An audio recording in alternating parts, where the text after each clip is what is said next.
What if your greatest breakthrough isn't found in chasing others, but in focusing on yourself with relentless discipline? Most people drain their energy proving something to the world, but winners, they build in silence, choosing growth over approval. Because when you focus on you, you sharpen your edge, you silence the noise, and you become undeniable.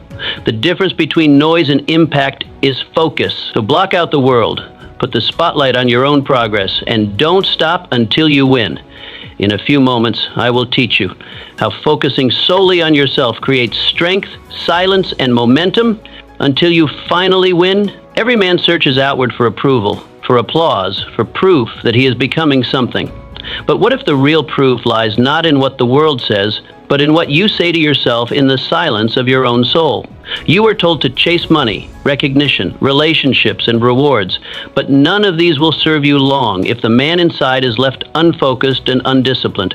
The moment you stop checking how others are running and start checking your own steps, you begin the real race. Why is this important? Because your focus is your power. It is the rudder of your ship. It tells your future which direction to prepare for. If your focus is scattered on 10 different shores, you'll never reach any of them. But when it narrows to one, the right one, it will cut through every storm. What does that look like? It looks like a man who turns off the world for a season and builds quietly. Like the craftsman who polishes a masterpiece no one sees until it's too brilliant to ignore. So ask yourself, are you focused on becoming, or are you distracted by watching others become? Are you watering your roots, or just decorating your branches? The man who learns to look inward before outward will soon find everything outward bowing to his inward strength. Begin there. Stay there. Win from there. Build a wall around your attention. Your attention is your treasure. Guard it like a kingdom under siege. Every whisper from others, every comparison, every subtle judgment, they are arrows aiming to pierce your focus. But you must not flinch. A man who protects his attention builds an empire. Why does this matter? Because whatever holds your attention owns your future. If gossip gets it, you shrink. If regret gets it, you stall. If purpose gets it, you rise. But how do you make your attention unshakable? Begin by choosing what enters your eyes and ears. Choose your conversation. Choose your thoughts. Say no more often. Cut shallow obligations. Trade being liked for being clear. And above all, stop explaining yourself to people who are not building with you. Imagine a farmer who checks his neighbor's crops every morning. He forgets to water his own, and come harvest season, he has nothing but envy. Now imagine you. What could you build in a year if you stopped checking how others are living? What would happen if you poured that energy into you? This is not selfish. It is sacred. It is the beginning of everything great. Focus is not a suggestion. It is survival. Will you waste it or will you wield it? Become dangerously consistent. You don't need more goals. You need more repetition. Most men fail not from lack of ambition, but from lack of consistency. They dream in castles, but build with paper. You begin with fire, with vision, with a plan, but the moment the winds of boredom or resistance begin to blow, you flicker. You start strong on Monday, and by Thursday, you negotiate. You say, maybe I'll do it later, maybe tomorrow. And with every compromise, you teach your mind that effort is optional. Yet the man who wins is not the one who starts with the loudest noise, but the one who walks forward even when the applause fades. He moves even when no one claps, even when no one notices, even when the reward is far away. Why? Because he understands a secret. Every act you repeat, even in silence, is shaping the man you become. You are not defined by your goals. You are defined by what you do daily. You don't rise to the level of your dreams. You fall to the level of your habits. And here lies the difference. Most men worship inspiration, but inspiration fades. The wise man worships structure. He builds it into his life like a rhythm, a drumbeat that never stops. He becomes a creature of consistent motion. He keeps showing up after he's tired, after he's overlooked, and through repetition he becomes what others call lucky, what history calls unstoppable. So, how do you become that man? Start by making fewer promises. Don't declare 100 intentions. Declare one and keep it. Let your soul learn that your word has weight. Build a schedule, not a fantasy. Follow it like a soldier follows orders. When your feelings say no, let your principles say yes. Do the thing again and again and again until it bends reality to your will. Ever heard of a blacksmith? He doesn't strike the iron once and expect it to change. He hits it with rhythm, with heat, with patience.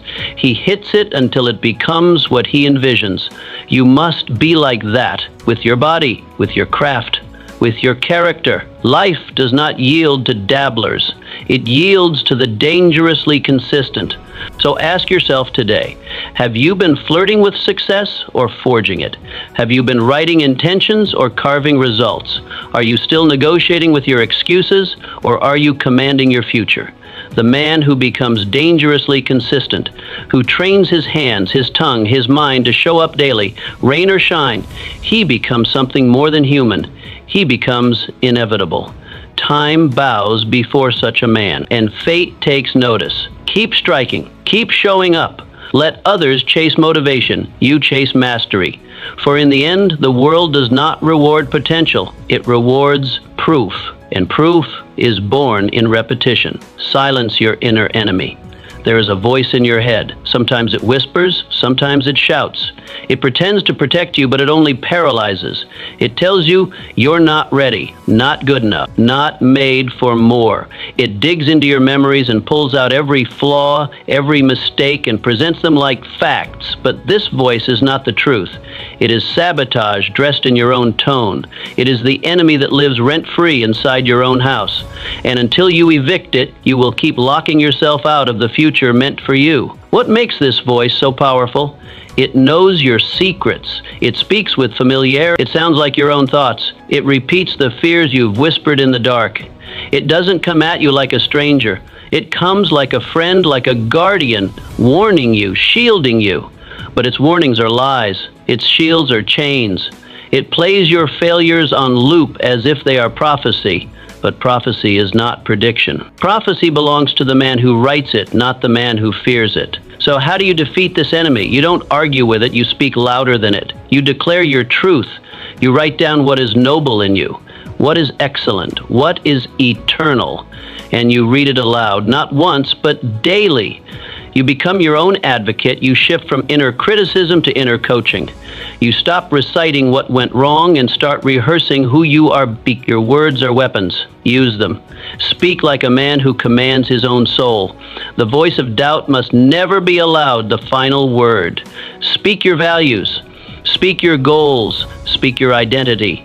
Until that inner saboteur is drowned out by the truth of who you really are. Surround yourself with people who reflect your strength, not your insecurity. You do not need echoes of fear. You need mirrors of courage. Seek those who sharpen your edge, who remind you that you are not alone in this battle. For no man wins a war by himself. You are not failing, you are forging. You are not behind, you are becoming. Just as a blade is hammered and heated before it shines, so too must your soul be tested before it triumphs. What feels like delay is often divine preparation, and what feels like defeat is often disguised development.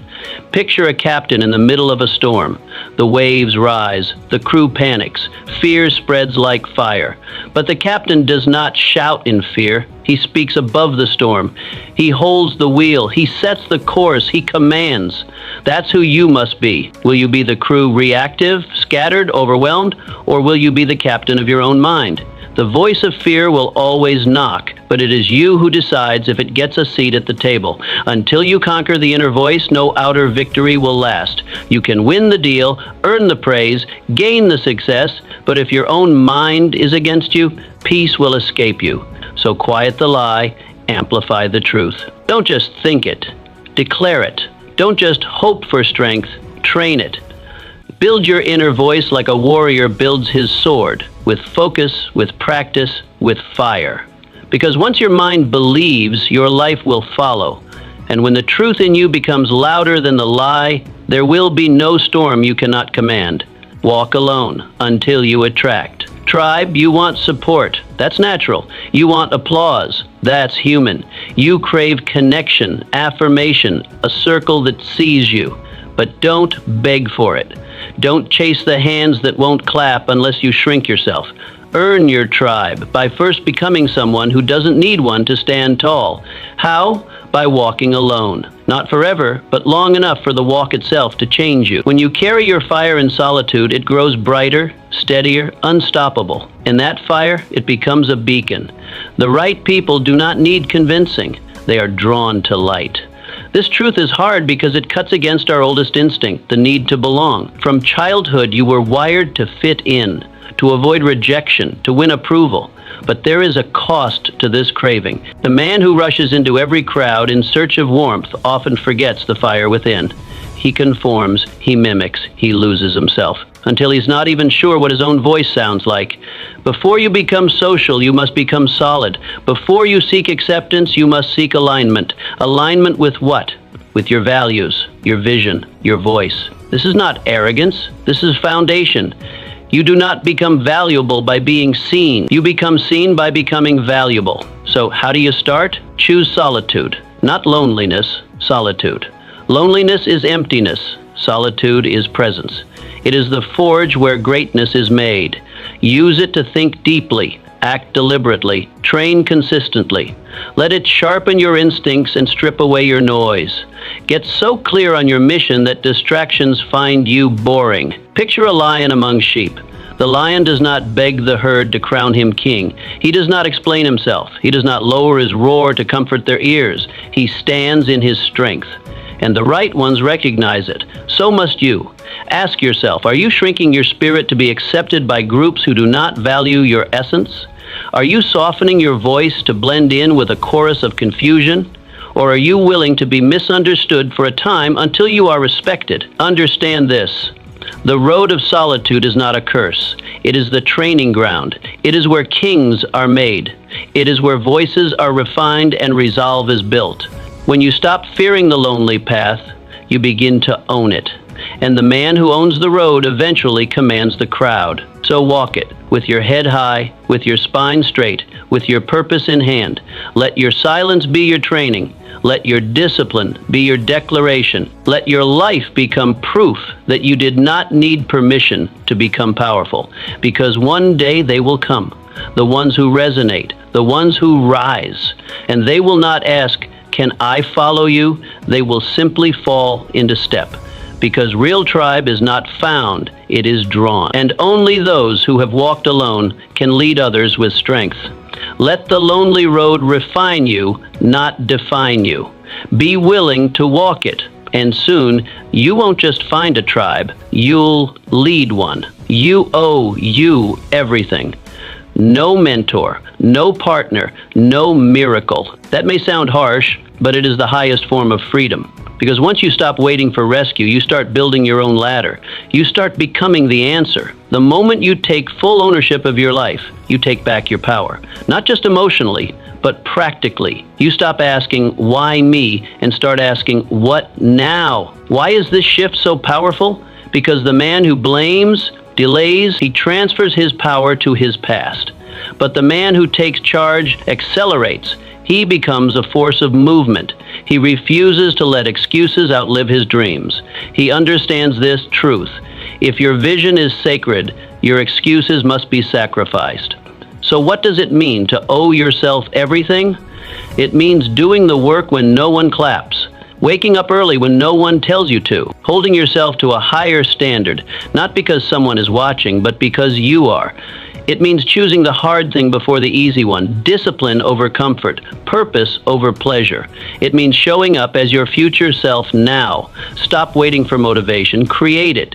Motivation is a result, not a requirement. Action comes first. Motion breeds emotion.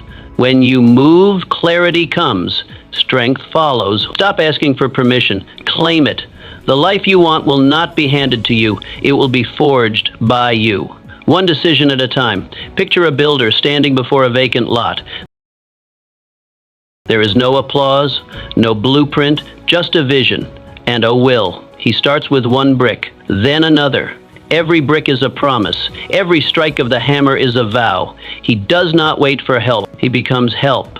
Until one day a castle stands where emptiness once ruled. Will you lay your bricks, or are you still waiting for someone else to bring the cement? The truth is this: every result in your life is a reflection of the standard you've allowed.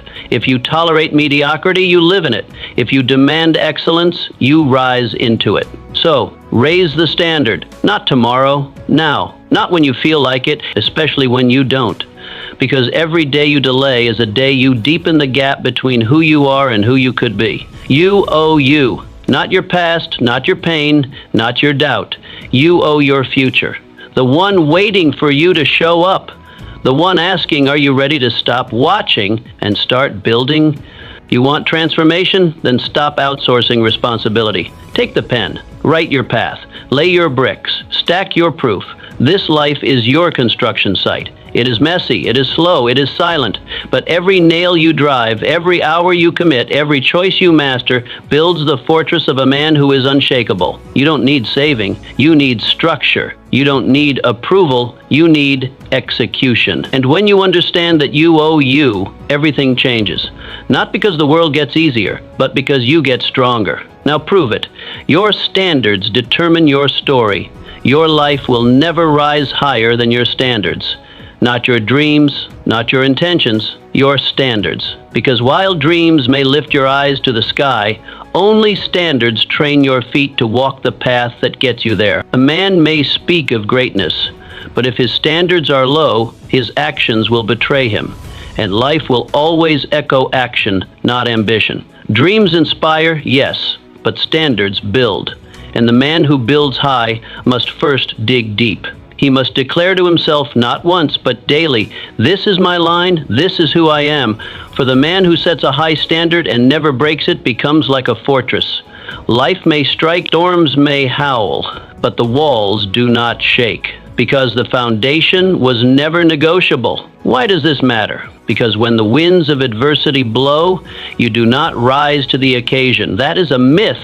You fall to the level of your system. And your system is only as strong as the floor beneath it, the line you refuse to cross, even when it costs you. That floor is your standard, not the one you tell the world, but the one you live when no one's looking.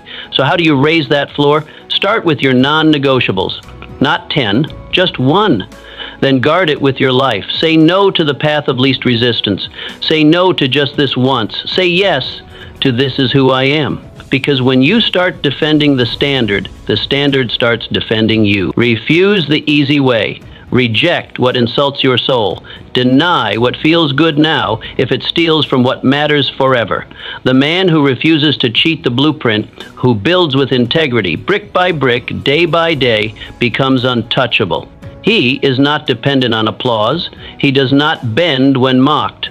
He shows up when it rains. He shows up when it hurts. And over time, his consistency becomes legacy. His name begins to mean something. His presence becomes a message, because everyone around him knows he doesn't break the line. And that is rare, that is respected, that becomes power. But the question remains, what are your standards behind closed doors? When no one is watching, who are you? Not the version you post or perform, but the one who stands alone in silence. That man is writing your future, not the dreamer, the decider. And the beauty of standards is this: you don't need anyone's permission to raise them. You don't need the world to agree. You only need you to decide. Because once you elevate the standard, the story must follow. Life cannot help but reflect what you consistently demand. So choose the higher floor. Hold it, guard it, build from it. And one day, without trying to be inspiring, without shouting your worth, others will look to you and say, there stands a man whose standards shaped his story. Let that man be you. Your pace is your power. You've been told to hurry, to keep up, to move faster, or risk being forgotten, but no one told you the truth. Speed without direction is disaster. It feels like progress. It looks like ambition, but it often ends in exhaustion, regret, and misalignment. The world runs in panic. You must choose to move in purpose. Because the moment you trade your pace for theirs, you abandon your path for theirs. And in that trade, purpose dies. Comparison is not motivation, it is corrosion. It eats at your center until your journey no longer feels like your own. The man who understands his pace owns his future. He doesn't rush to impress. He doesn't panic when others seem ahead. He knows something they don't. Life is not a race, it is a rhythm. And rhythm, once discovered, becomes a secret weapon. Why is pace so powerful? Because pace guards your energy. It shields you from burnout. It protects you from distraction. It saves you from self-sabotage. The man who knows his pace refuses to sprint toward goals that don't matter. He doesn't trade his soul for speed. Instead, he builds with intention. He learns the rhythm of mastery. And real mastery is never built in sprints. It is carved in stride. So how do you find your pace? Stop watching theirs. Start listening inward. The answer is not in the crowd's applause. It's in your own breath, your own steps, your own spirit. Learn to hear your inner tempo. Design days that support depth, not just hustle. Choose one hard thing and do it well. Eliminate the noise. Embrace the discipline of slow, deep, and focused work. Build slowly, but with no retreat. Let each action be a brick. Let each day be a foundation. Imagine a marathon runner who starts sprinting at mile 1. He flies ahead for a moment, but the weight of unsustainable speed breaks him. He collapses, he regrets, he fades. But the man who knows his rhythm, he endures, he conserves, he outlasts them all. Because his power is not in speed, it is in sustainability. Ask yourself, are you chasing the world's timeline, or are you building your own? Are you counting how fast others rise, or are you measuring how deep you go? What if your timing isn't late, but perfect? What if your pace is power in disguise? What if your patience is the very thing positioning you for permanence? Walk in that, own that, trust that, because when you do, you will arrive. And not just anywhere, but exactly where greatness was waiting. Not by accident, but by rhythm, by mastery. By walking the path only you could walk, at the pace only you could hold. You don't need to be first. You need to be faithful. Keep your pace, keep your power, and the world will wonder how you lasted, how you rose, how you built what no one else could. The answer? You didn't rush. You remembered who you are, and you moved in that rhythm until the world caught up. Mindset makes the man. Your mind is not merely a tool, it is the throne. And whatever reigns there, fear or faith, doubt or discipline, will rule your life. Every word you speak, every step you take, every choice you make begins in the hidden halls of your thinking. The mind is not passive, it is the architect of your reality. And your mindset, that is the gatekeeper. It decides what stays and what gets rejected. It filters every moment, every opportunity through the lens of belief or limitation. This changes everything, because if you take hold of your thoughts, you take hold of your life. If you shape your inner world, your outer world bends to match it. The man who masters his mindset cannot be moved. He does not crumble under pressure. He does not inflate with praise nor deflate with insult. He is anchored not in mood, not in emotion, but in principle. He leads himself, not by whim, but by truth. So how does such a mind get built? It begins where few are willing to look, in the silence of self-observation. Audit your thoughts. What runs on repeat? Are you speaking to yourself like a champion or a coward? Is your internal voice lifting you or limiting you?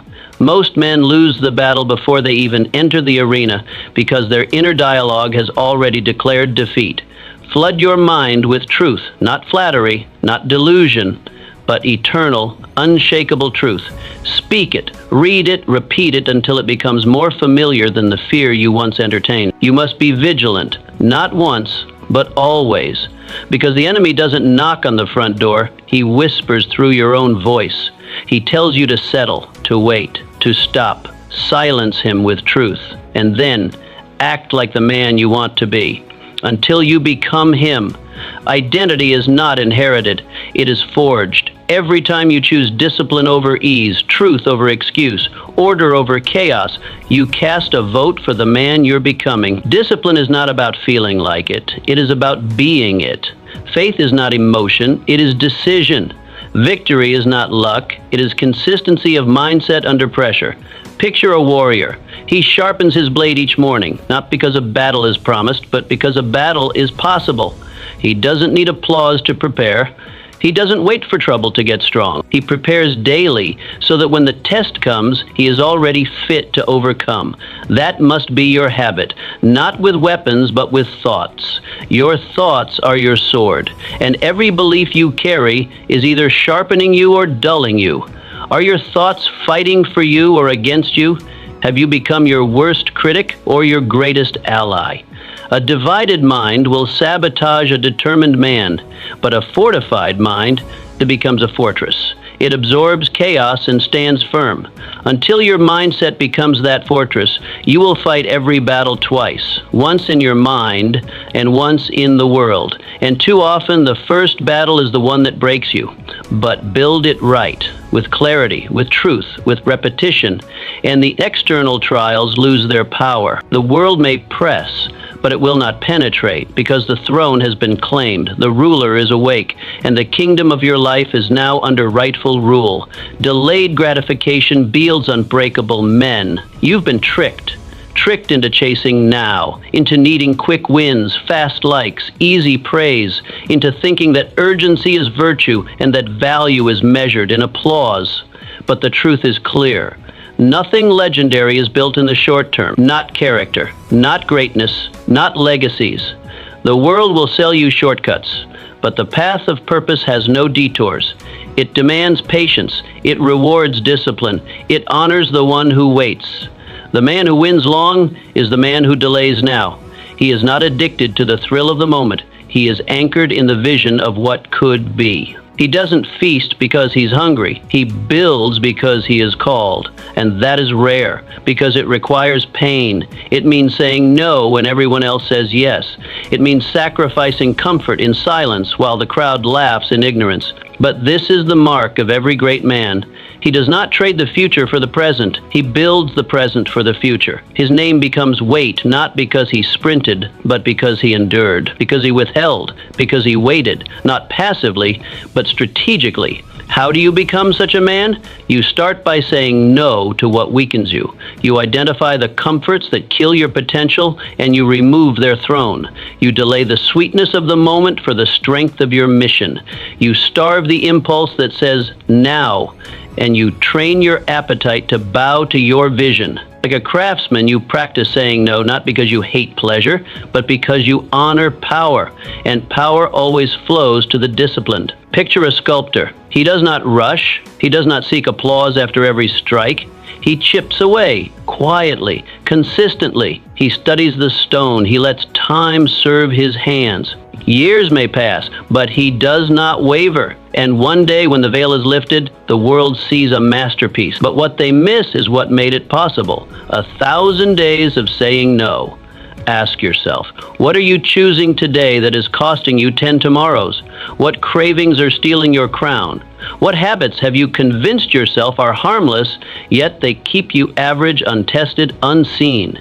Are you investing in a future that will honor you, or escaping the present that demands you rise? The man who delays gratification is not missing out, he is positioning. While others trade away greatness for the moment, he quietly compounds power. He stores energy. He multiplies potential. And when the day comes, when the noise fades, when the race turns long, when the test gets real, he does not panic. He performs. He endures. He wins. And the world will wonder how he rose so high, how he made it look effortless. But you will know. He paid in advance, in silence, in sweat, in sacrifice. This is your invitation, to turn away from the cheap thrill, to lift your eyes from the instant to the eternal, to build like a man who knows the cost and pays it anyway.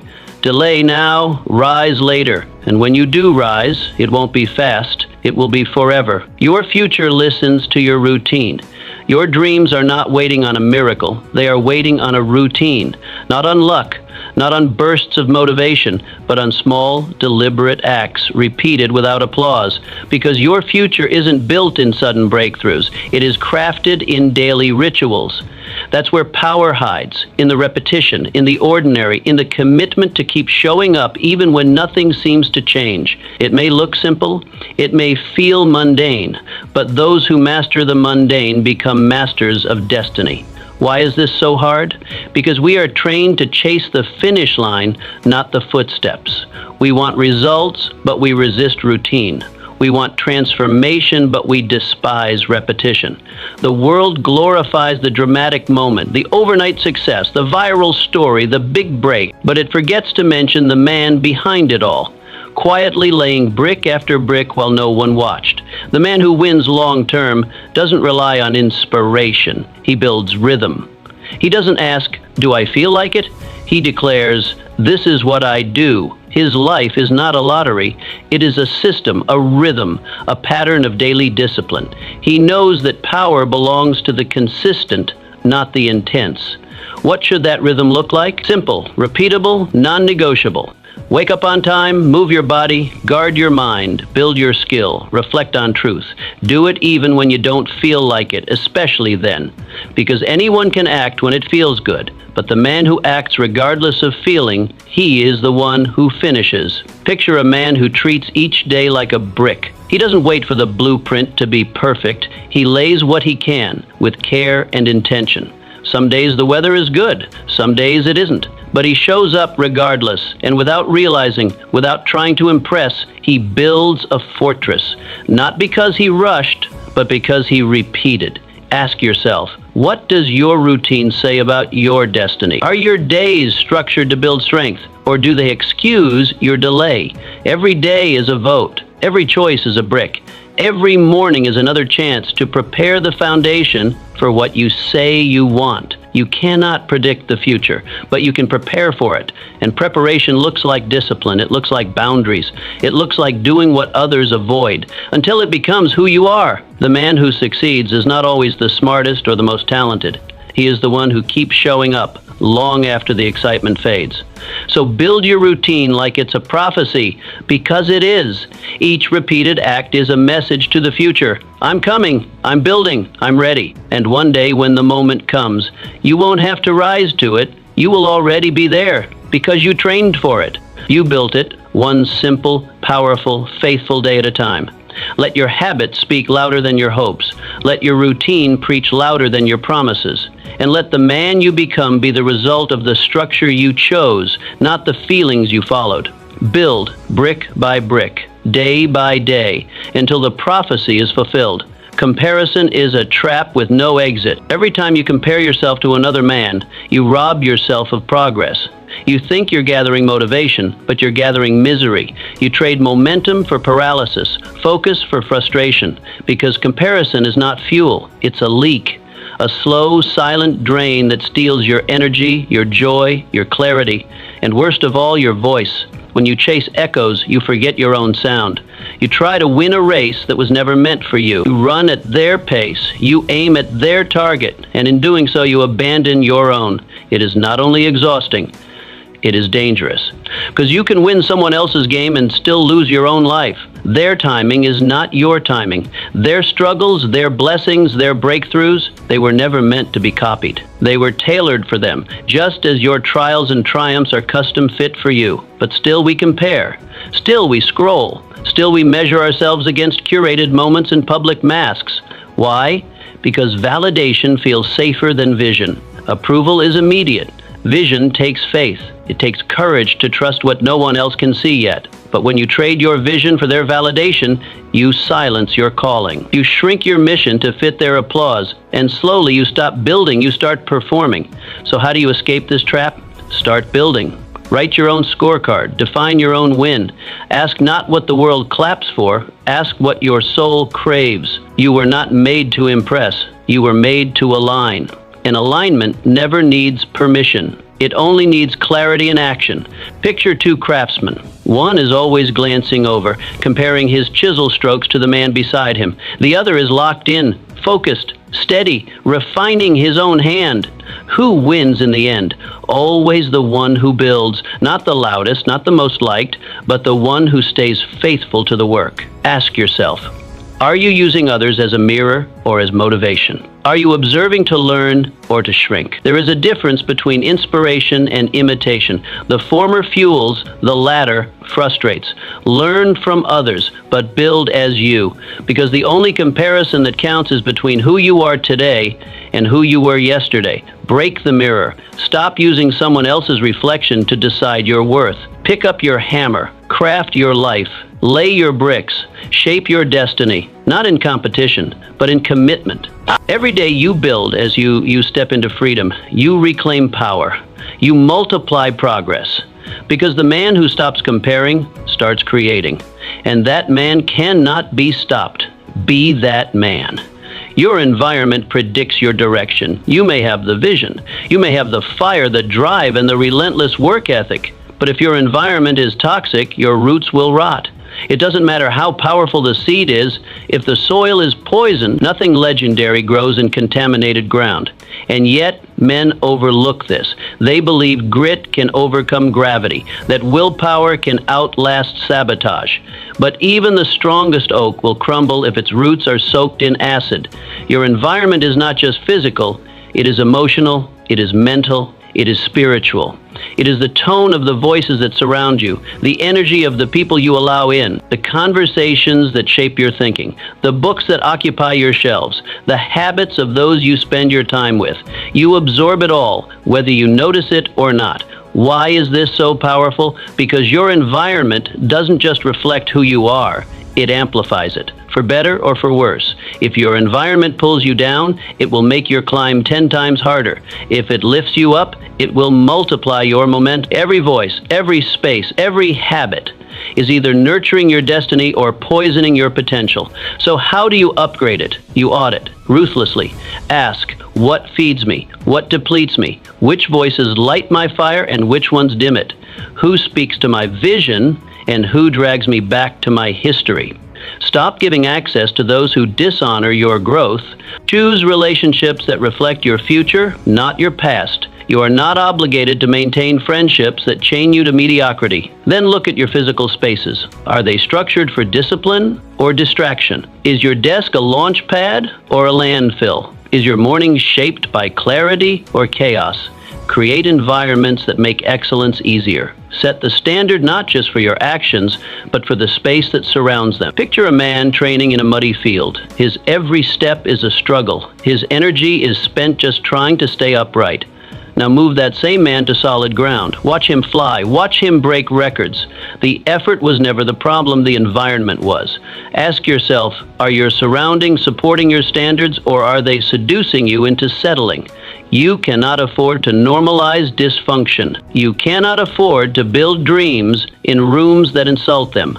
You must guard your atmosphere as fiercely as you guard your goals, because environment is not neutral. It is prophetic. It is a forecast of your future. Stay in the wrong soil long enough and you will wither. Plant yourself in the right ground and you will flourish. The environment does not ask permission to influence you, it simply does. So be bold, make the cuts, raise the standard, rearrange the space, distance yourself from what dulls you, draw closer to what sharpens you. Build an environment that calls you higher, because you cannot rise while rooted in what is dragging you down. Protect your ground, and let your roots run deep in places where greatness can grow. Your identity must evolve before your results do. You want a new life, a new level, a new legacy. But the question isn't what do you want? The question is who are you willing to become? Because change does not begin at the result, it begins at the root. And the root of every lasting transformation is identity. Until you shift who you believe you are, nothing external will stay. You might spark a change, you might begin a habit, but without the foundation of a new self-image, it won't last. Because your brain, by design, fights to stay consistent with the person you believe you are, not the person you hope to be, the one you already think you are. This is why so many men sabotage their own growth. If you believe you're undisciplined, you'll break every structure you build. If you believe you're weak, you'll fold at the first resistance. If you believe you're not worthy, you'll reject every win that comes your way. And then you'll say, I knew it! But it wasn't fate, it was identity. And here's the truth. If you shift your identity, your habits must follow. because behavior flows downstream from belief. The man who believes he is a warrior trains like a warrior. The man who believes he is a builder builds, regardless of how he feels. So how do you change your identity? You speak differently, you act differently, you decide differently. Not once, but until your nervous system catches up. You don't wait to feel like the new man, you act like him and let the feeling find you. You declare, "This is who I am," and then you prove it, one decision at a time. You don't fake it, you forge it. Picture a man who once saw himself as broken. Every mirror whispered shame. Every step forward felt fake, until one day he made a choice. Not to pretend he was whole, but to become the builder. Not of a house, not of a career, but of himself. With every act of integrity, with every commitment kept, he laid a brick. He didn't wait for the world to affirm him. He rewrote his identity in silence until the old story no longer fit. Ask yourself, who are you becoming by default? What assumptions are shaping your days? And who could you become by design? What version of you would emerge if you cut the old narrative and build a new one from truth? You are not locked in. Your self-image is not set in stone. It is shaped by repetition. Repetition of thought, repetition of behavior, repetition of choice. Start choosing what aligns with the man you want to be. Speak words that honor him. Build habits that serve him. Stand in decisions that reflect him, and the story you live will begin to shift. Because once you rewrite the image, the story follows like a shadow. You want a new life? Then stop trying to decorate the old one. Become a new man, and everything around you will change to match him. You teach the world how to treat you. You are not just a product of what the world gives you. You are a mirror of what you permit.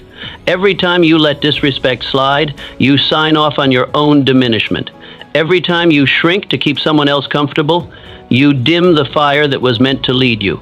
The world does not shape you alone. You participate in that shaping through your silence, through your compromise, through what you tolerate. This is not about arrogance, it's about alignment. You teach people how to treat you by what you accept. Your boundaries speak before your words. Your tone reveals more than your title. And your standards, they are your signal.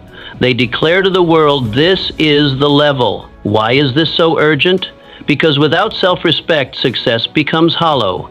You can gain the world and still feel like a stranger in your own skin. You can collect followers and lose yourself. You can rise in status but shrink in spirit. And then you wake up one day and realize you built a life that rewards your talent but punishes your truth. Respect is not just something you receive. It is something you reinforce through clarity, through consistency, through courage. You don't demand it with noise. You earn it with posture, with decisions, with distance when necessary. So how do you teach the world? Stand firm on your values, not situationally, but daily. Let your yes mean yes and your no mean no. Do not confuse kindness with compliance. Walk away when necessary, not as an act of pride, but as an act of protection. Speak clearly, not to control, but to clarify. And never apologize for having a standard. The right people will rise to meet it. The wrong ones will reveal themselves in their refusal. Picture a lighthouse. It doesn't chase ships. It doesn't scream to be seen. It simply stands, unmoved, lit, certain. And because it stands, it saves. The ships adjust their course, not the lighthouse. That is your model. Be rooted, be radiant, be resolute, and let the world respond. Ask yourself, are you being too polite with your destiny? Are you biting your tongue where you should be drawing a line? Are you letting others write your script while your story waits to be lived? You are not made to bend to every wind. You are made to anchor in truth. The world does not give you what you ask for. It gives you what you enforce. It reads your cues. It watches your response. It listens when you walk away, and it watches what you walk toward. Teach it wisely, not with rage, but with resolve. Not with volume, but with value. Not by lowering yourself, but by lifting your standard. Stand like that lighthouse, not just for others, for yourself. Because every time you stand firm, you remind your soul who you are. And when you live like that, the waves may crash, but they will never consume you. The tide will shift, the winds will change, but the man who stands in truth never has to chase what he is destined to attract. Hold your ground. and let the world adjust. Your energy is your commercial, not time, not money. The most valuable asset you possess is your energy, because where your energy flows, your life grows. It is the current that powers every goal, every habit, every relationship, and yet most men treat it like loose change, spending it mindlessly, scattering it on complaints, gossip, and pursuits that deplete rather than build. You think you're managing your time, but time without energy is useless. What good is a free hour if you have no fuel to use it? What good is opportunity if your spirit is too tired to seize it? This is why energy is everything. When your energy is high, the impossible begins to feel possible. You move with momentum. You think with clarity. You act with power. But when you're drained, even the smallest task becomes a mountain. Conversations feel heavy, purpose feels distant, your vision blurs not because it's gone, but because you're too tired to reach for it. So the question becomes, how do you protect your energy? You start by removing energy thieves, conversations that go nowhere, people who drain your soul, habits that deplete your strength.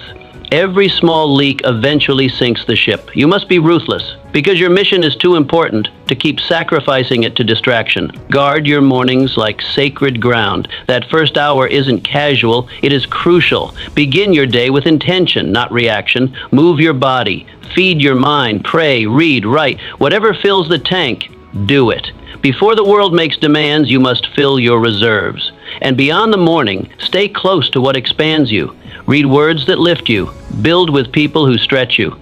Say yes to what charges your soul and no to what drains your... This is not selfish, this is stewardship. Picture a fire in the middle of a cold forest. That fire is the difference between life and death. If it is fed, it warms the space, lights the night, signals hope. But if it is neglected, it fades, it flickers, it dies. And so does the possibility it carried. You are that fire. So ask yourself, what are you giving energy to that is not giving life back? Where are you pouring your strength into emptiness? What if you redirected it all, the attention, the effort, the care, back into you, not to indulge, but to equip, to fortify, to ignite, because your future is not waiting on the tired version of you, it is waiting on the charged version, the one who shows up with fire in his eye, the one who has something left in the tank for what matters most, the one who chooses purpose over pressure, mission over motion. Energy is not infinite, but it is renewable if you protect it. So today, choose wisely, not just what you do, but what you give yourself to. Guard your fire, feed it daily. Let it burn so strong that it not only lights your path, but becomes a beacon for others too. Protect your energy, and you protect your future. The power of doing it anyway. You won't always feel like it. In fact, most days you won't. You'll feel tired, you'll feel uncertain, you'll feel afraid. And that's exactly where the separation begins, between the ones who only dream and the ones who do. Because the man who acts in the face of resistance becomes... It's easy to act when motivation is high, when the sky is clear, when everything goes according to plan. But success is not built in easy, it is forged in friction. The defining moments are not when you feel strong, but when you act despite feeling weak. That is where real power lives, hidden behind discomfort. Why is this power so hidden? Because comfort is louder than commitment. Because excuses don't show up with warning labels. They show up wearing the mask of logic. They sound reasonable. They speak softly. They tell you, you deserve a break, when what you really deserve is a breakthrough. And every time you act despite the feeling, you prove something vital to your brain. I am not led by moods. I am led by mission. You retrain your mind to follow truth over impulse. You rewire your identity around discipline, not desire. And slowly you become the kind of man who doesn't wait for the storm to pass, he builds through it. So how do you train this? You set the plan, and then you honor it like a vow. Not a suggestion, not a maybe, a vow. You make commitment your default, not convenience. When your alarm rings, you don't negotiate. When your schedule calls, you don't ask how you feel. You already decided. Your path was chosen before the mood arrived. Treat feelings as noise. Let them speak, but don't let them steer. They are background chatter. You are the driver. Stay loyal to the goal, not because it's easy, but because it's yours. Picture a soldier waking in the dark. There is no applause, no spotlight, no guarantee, just orders, just purpose. He doesn't wait to feel like it. He doesn't need inspiration. He moves because he is trained to, because he said yes to something bigger than himself. That is how mission wins over mood. Ask yourself, are you waiting to feel ready? Or are you ready to feel whatever comes and keep going anyway?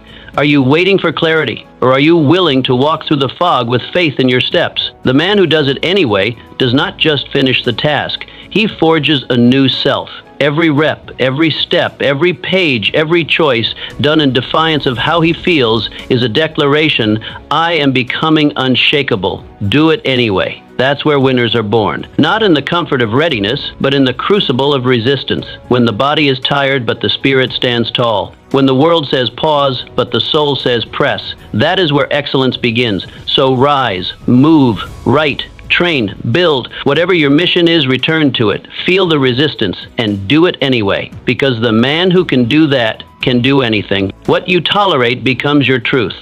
Life doesn't give you what you want. It gives you what you accept. Not your dreams, not your intentions, but your standards. Every time you tolerate disrespect, delay, disorganization, you silently approve it. You reinforce it. And before long, what was once unacceptable becomes your everyday reality. This is why most men live below their potential. Not because they lack talent, not because they lack opportunity, but because they've negotiated too often with mediocrity. They've lowered the bar to match their surroundings instead of lifting their surroundings to match their vision. They've chosen peace with others over peace with their own future. Why is this law so crucial? Because it holds up a mirror. It forces you to face the truth. Your life is a reflection of what you've permitted. You can blame your boss, you can blame your upbringing, you can blame your environment, but none of that shifts until your tolerance does. Real change doesn't begin when your circumstances get better. It begins when your standards get stricter, when you shrink what you're willing to put up with. So how do you recalibrate? You start with an audit. Brutal, honest, unfiltered. Look at your habits. What do your mornings say about your priorities? Look at your environment. Is your workspace built for productivity or chaos? Look at your health. Are you honoring your body or neglecting it? Look at your relationships. Are your friendships elevating your standard or enabling your excuses? Then ask, what am I allowing that insults my future? That question alone can realign your life. Raise your bottom line. Decide what is no longer acceptable. Mediocrity loves the man who makes exceptions. Discipline honors the man who sets boundaries. And the world will test you. It will press. It will push. It will beg you to bend. But you must hold the line, not with arrogance, but with honor. Because the future you want is not waiting on luck. It is waiting on a man who will no longer settle. Enforce your new standard without apology. Don't explain it. Don't defend it. Live it. Let your consistency speak louder than any justification. Let your actions teach those around you what is no longer permitted. Picture a gatekeeper standing before a palace. He doesn't raise his voice. He doesn't chase intruders. He simply decides who enters and who does not. If he lets in chaos, the kingdom falls. But if he guards with honor, the treasure stays protected. That gatekeeper is you, and your standard is the gate. Ask yourself, are you guarding your standards, or are you hoping things fix themselves? Are you reacting to life, or are you leading it? Because what you tolerate today becomes your normal tomorrow, and your normal over time becomes your identity. Choose wisely. The man who guards his standard builds a life others admire, but few can replicate. Not because he was lucky, but because he was loyal to his highest self. So set the standard, hold it firm, and watch your life rise to meet it.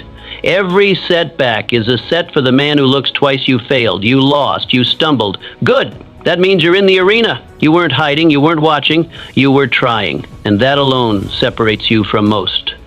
But let's get one thing clear. Failure is not the final word. It is a chapter. A brutal one, yes, but also a teacher with the hardest lessons and the richest rewards. It reveals what success hides. It cuts through illusion. It exposes weakness, not to shame you, but to shape you. Why do some men crumble under setbacks? Because they confuse an event with identity. They think, I failed means I am a failure. And that lie infects everything. It keeps them on the sidelines. It convinces them to lower their aim. But falling is not a verdict. It is a mirror. It shows you where the cracks are. And if you're wise enough to look again, failure becomes data. It becomes redirection. It becomes strength forged in the fire of experience. The man who wins is not the one who avoids failure. It is the one who uses it. He reflects, he adjusts, he re-engages. He doesn't take it personally. He professionalizes it. He doesn't spiral. He strategizes. He knows that failure is feedback, not a full stop. So how do you turn it into fuel? Start by asking better questions. Not why me, but what did I miss? Not what will they think, but what must I change? Every failure holds a blueprint for the man willing to dissect it, but you must look twice. Once with emotion, then again with strategy. Picture a chess player losing a piece, a big one. He doesn't flip the board. He doesn't throw a tantrum. He studies. He adapts. He finds a new path. He sacrifices short-term pride for long-term positioning. And eventually he wins. Not because it was easy, but because he stayed in the game. Ask yourself, have you been using setbacks as proof to quit or as pressure to rise? Are you letting failure define your ceiling, or are you using it to dig deeper, climb higher, and become more? You must understand this. The setback is not your sentence. It is your setup. If you look again, if you refuse to sulk, if you rise while others retreat, that's the difference between the average man and the architect of his future. You do not need to fear failure. You need to fear not learning from it, because what breaks you today will repeat tomorrow unless you extract the lesson, unless you build new muscle, unless you step back in stronger and wiser. So wear your scars with purpose, not as marks of shame, but as medals of endurance. Let each mistake become a manual. Let each loss fuel your return, because the man who fails and finishes is far greater than the one who never tried. Stand up, look again, and get back in position, because your comeback is not a matter of chance, it's a matter of choice. Your legacy starts with daily decisions. Legacy is not something you build at the end. It is not a speech delivered after you're gone or a name etched in stone. Legacy is built daily, quietly, consistently, in your choices, in your habits, in how you speak, how you love, how you lead. Most men mistakenly believe that legacy is reserved for the famous, for presidents, for inventors, for those whose stories fill textbooks. But legacy is not about being known by the world. It is about being remembered by the right people, your children, your team, your circle. Legacy is the echo of your choices. It is what lingers in the room after you leave. Why is this a call to action? Because today matters more than you think. Every conversation you have, every boundary you honor, every small promise you keep. These are not minor, they are bricks. And over time, they become the walls of your character, the shape of your life story. The way you show up now sets the tone for how you're remembered later. The consistency with which you show up, even when no one is watching, builds a reputation that outlives you. You do not stumble into a great legacy, you build one. So what will you choose today? Will you speak truth or stay silent? Will you show up early or hit snooze again? Will you give your best or just enough to get by? Will you lead with courage even when it's uncomfortable, or will you blend into the background, unnoticed and unchanged? Picture a builder laying a foundation. He is not praised for the first stone. No crowds gather when he aligns the framework, but he continues, each stone, each brick, each nail. It matters. Precision matters. Effort matters. And one day, when the structure rises, when others stand in awe at what has been built, he knows. He knows what went into it. The unseen hours, the silent decisions, the sweat and the sacrifice. That builder is you. And the foundation is your daily life, Your legacy is being poured into every routine, every act of integrity, every refusal to lower your standard. You are building what the world will one day call your name. Ask yourself, what will your name mean when you're not in the room? Will it command respect, or will it vanish with the wind? Will people speak of your discipline, your honor, your consistency, or will there be silence because there was never anything firm enough to remember? What echoes will follow your footsteps? Will your children remember you as the man who always showed up, not perfectly, but fully? Will your team speak of the standard you set? Will your community feel your impact, not because you shouted, but because you stood? These questions are not meant to burden you. They are meant to wake you, because legacy is not found in some far-off future. It is built one decision at a time. You do not need to make a grand gesture. You need to make a faithful one.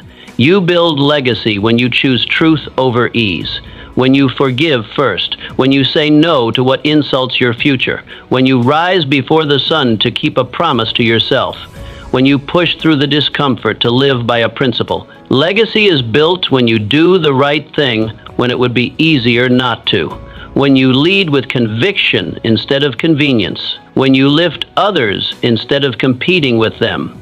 It's not complicated, but it is costly, because legacy requires intention. It requires presence. It requires that you stop waiting for someday and start laying bricks today. The world may never give you applause, but if you build well, it will give you something better, remembrance. And in that remembrance, your life will continue to speak. So decide now.